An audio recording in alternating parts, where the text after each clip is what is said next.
छेउमा परेका रुखहरू पक्काहरू जङ्गलीको मोहक दृश्यहरू हिउँले रुखमा पात चाहिँ बनेका स्थितिमा बिहान बिहानै तपाईँको सुख सक्नु परेको छ जिन्दगीसँग यिनको मूल्य तोकिएको छ हिउँ त हाम्रो लागि केही पनि होइन भन्दै जाउँ न त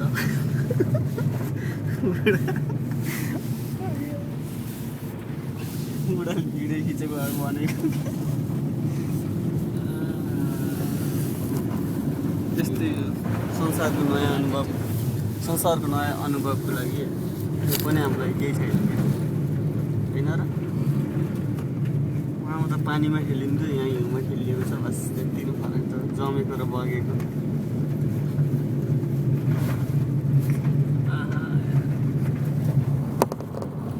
साँच्चै क्रिसमस ट्री जस्तो छ कि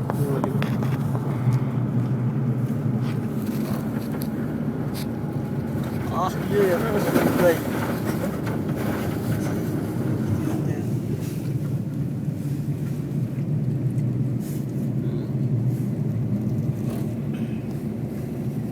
त्यतिकै राखेर त्यतिकै यताउता नखिच्नु बोल्नु पऱ्यो नि नबोलिकन हालेको हुन्छ अहिले हामी एकदम उकालो बाटोमा हिँडिरहेका छौँ जुन बाटोको दायाँ बायाँ छेउमा धेरै गइरहेको छ बिच बाटोको मजाले सफाइ गरिसकेको रहेछ त्यही भएर हामी यहाँ उक्लाउन सफल भएका छौँ यहाँको सरकार पनि त्यस्तो भएको कारणले गर्दा हिउँको कुनै परवाह हुँदैन विशेषतः बाटो पिच बाटोको लागि दर्शक वृन्दहरू हजुरहरूलाई देख्दा यो हिउँ अनौठो लाग्ला तर हाम्रो दैनिकी नै भइसक्यो कहिले कहाँ हेर्नु यस्तो ठाउँमा नै गइएको थियो जुन अहिले हामी हिँडिरहेको ठाउँ छ त्यहाँ 1 मिटरभन्दा बढी हिउँको थुप्रोहरू छन् दायाँ बायाँ सडकका दायाँ बायाँ छेउमा हिउँको थुप्राहरूले केही देखिने अब स्थिति छैन हामी एकदमै माथि माथि खिचिराखेका छौँ जसले रुखको टुप्पो मजा देखिराखेको छ